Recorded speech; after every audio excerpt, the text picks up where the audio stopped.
Hello friends, welcome to my channel. Let's talk mosaic. So if you have a really dull area in your garden, which this was, and you don't want to grow anything underneath it, why not make a little mosaic? It's actually a lot easier than you think, and you just need very basic tools. So this here is just, as you can see, it's kind of an abstract bird with like half a heart, and I'm going to run through it with you now, step by step. So these are the tools you need: gloves, a piece of dark chalk, some water in a sprayer, an old dish, an old spoon, an old knife, an old household paintbrush, your pieces of mosaic, and extra water. You also, of course, the most important two things are your sand and your cement. Now this sand is mortar sand, which means it's fine sand. There's no bits of grit in it, and it just means that your mosaic is going to go on lovely and smooth. The sand with the bits of grit in it are more suitable for, say, laying slabs and that kind of thing. And then, of course, you have your bag of cement. And look, I'd recommend you use whatever, quality. This is the best cement that I would recommend in Ireland anyway. It's just Irish cement, eco-efficient. And the make of this sand is brighten. I would really recommend it. I always use brighten. Okay, now because this is on such a small scale, I'm only using a small little dish and a spoon, whereas I have a bigger mosaic that I did a few years ago, and basically I used a big piece of marine ply about the size of this whiteboard, and I mixed my cement on the wood directly using a shovel. But you're going to see now this is like I say, on a smaller scale, but the principle is the exact same. Okay, so first of all, you're going to think about your design. Get a piece of chalk dark enough that you'll be able to see it, and I'm just going to do an example here. So okay, say the top of the bird's head,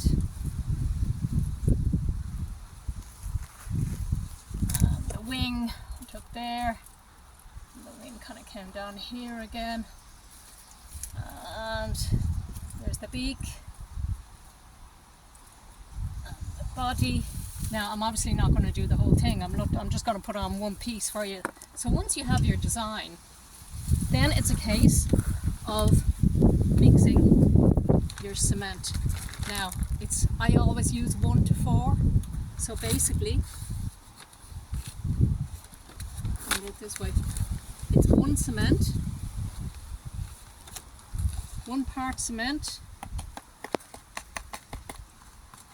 Sometimes if air has gotten into the bag, which it shouldn't really, once you have it well wrapped up, if you do have little bits of lumps, just get rid of them. You'll only have a couple. So that's 1 part cement and 4 part sand.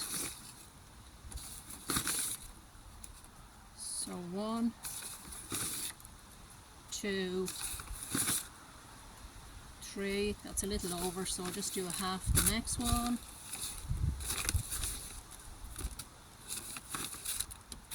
Okay, that's it. Now, this is really important, to mix up your sand and your cement really well, so that it's evenly distributed in itself. If you just have a big load of sand that you're going to put on, it'll end up just falling off. So get that sand and cement mixed in like you're baking a cake. Now my culinary skills are actually very poor, but I'm okay when it comes to cement. So you mix it well, and then trick is to make a hole in the center for the water. So get your hole in the center there for the water, and I'll show you why it'll make sense now. It'll make it a lot easier to mix.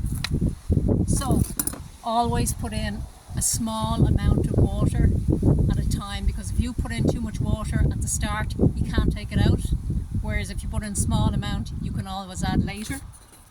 So I'm going to see there's a little drop of water. Now mix from the outside in,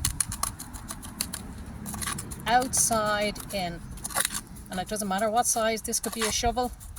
It's the exact same process. Now I can already see that's still very grainy. I need another little bit of water.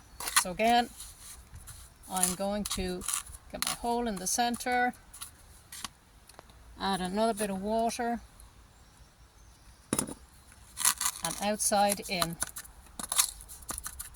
Oh, now that's looking very nice.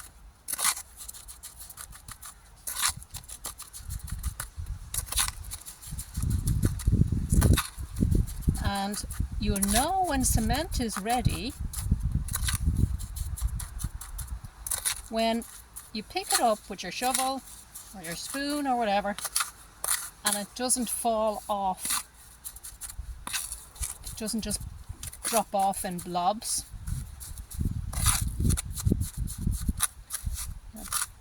Oh, now that's actually very nice.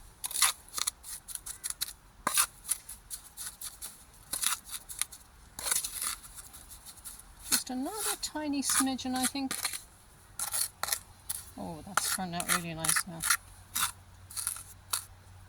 Okay, this is just water in this, so I'm going to spray a tiny bit from this. And that would be more than enough now.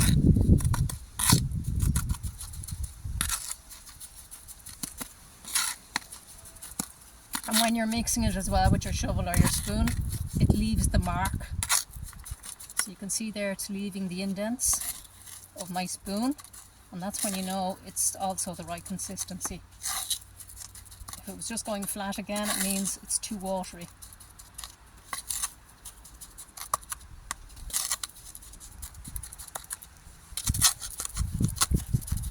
See the way it's leaving the indentations there?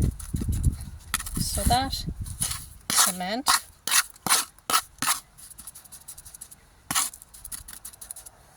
that's good to go. Now, that's that. Now when I made this... Sorry, do you want to show what it's like where if it falls off the spoon? Well, I can't because I haven't added too much water. Oh, right, okay. So I can't do that. This is the right consistency, but you'll know. And you know what?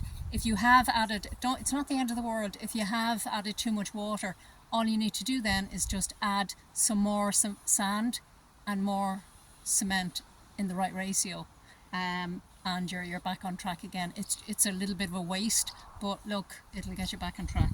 So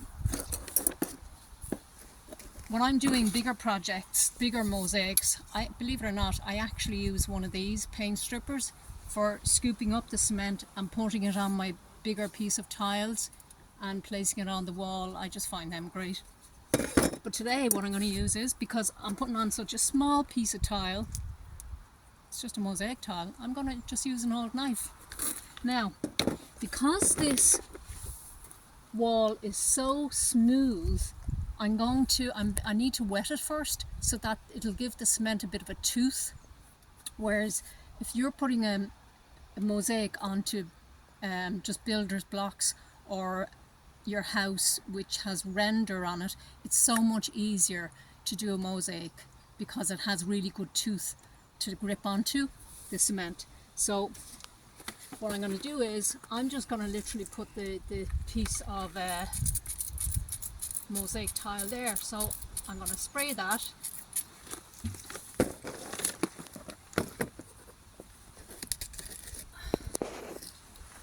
I'm going to put a tiny bit of cement there. Now you'll see it'll be a mess, but don't worry about the mess because I'll show you now. It's very, very easy to clean up. So a little bit of cement on the wall, cement on the tile, and literally stick it on, and that's it. Now, to clean that up, you can see how I have it smooth around here. That's basically, I just get an old brush and I basically, actually it's easier if you dampen it. So I'm just going to dampen it here. And like I said, don't worry about the mess.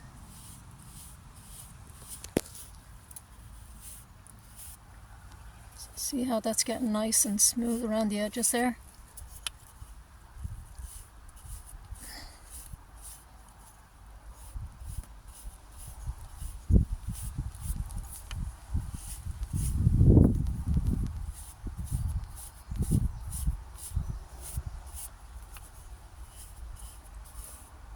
Excuse my tremor now.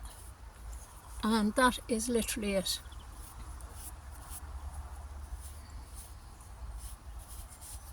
Put back in place there. Now you have about 20 minutes to work with cement before it gets really quite dry. So it's manageable for about 20 minutes. Now, what I would do with that is,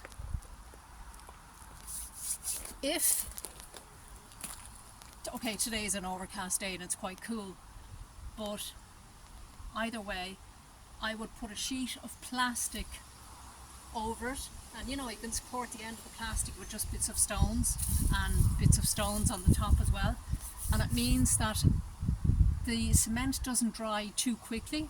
If it was a really hot summer's day and the cement dried too quickly, it would just crack. And also in the winter, if you did it in the winter, during the night it could be a frosty night, and again the cement would crack. So when you have finished putting on all your pieces, and you're not in any big hurry to do this, you know, take your time, don't panic and think, oh my god, I've only got 20 minutes to do all this. What I did was, I made my batches of cement separately.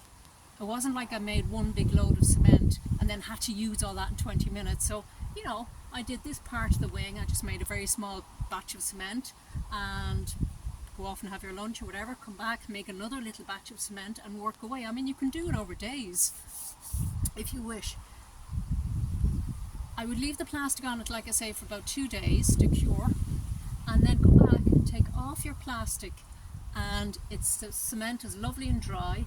You're not going to see this, that's only chalk, so that's going to come off with the rain or whatever. And all you have to do then is just get a cotton cloth, like an old t-shirt or something, and basically just dampen the cloth and rub over your slates, and that'll take the last bit of dust off. And every spring, I made this, I think, I don't know, about 4 or 5 years ago, and every spring what I do is, it's naturally going to get a bit dusty from the winter. I just get a damp cloth and I just run over all these little tiles and they come up lovely and shiny again. So there you go. If you have any questions at all, please ask me. You're going to ask me a question, go on. Do you have to use mosaic tiles? Special tiles? No. You do not have to use mosaic tiles at all.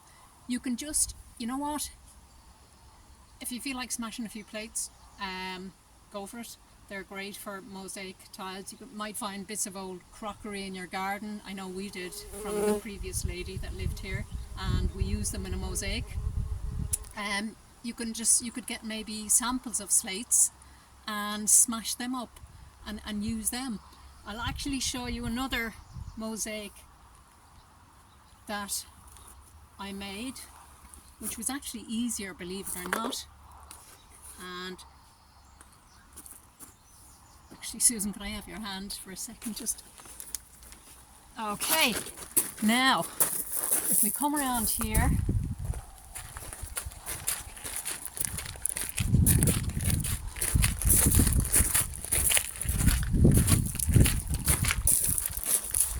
I'm just going to pop this off for a second.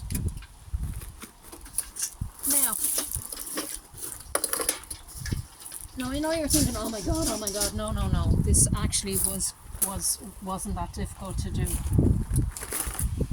What I did was, as you can see, it's a rendered wall, so it was so easy to get the cement on the rendered wall. And I didn't use grout or anything here. Again, that's just cement. I literally just got my painting scraper and applied the cement all over the top at the very end, and I smoothed it off then with a wet paintbrush, and got as much of the cement off. Like I say, I covered it in plastic, and you're probably thinking, well, how did she support the top? What I did was I got a long piece of marine ply, and I just basically leaned it up against the wall, and I tucked the top of the plastic over the top of the marine ply, and then I just got I tucked the plastic underneath the end of the marine ply. But again, look, this was a bigger project. You can see here these are old tiles that I just smashed up. These basically you can get anywhere. You can get these in like a discount store. They're just used for decoration, and they're meant to represent like the drops of the water. But what you would need to do with a bigger project like this is to draw it on a large piece of cardboard to scale,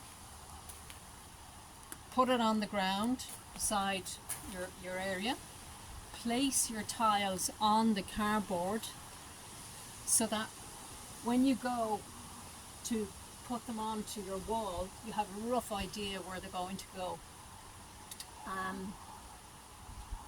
But look, like I say, this was a lot easier because there was a great tooth on the wall there.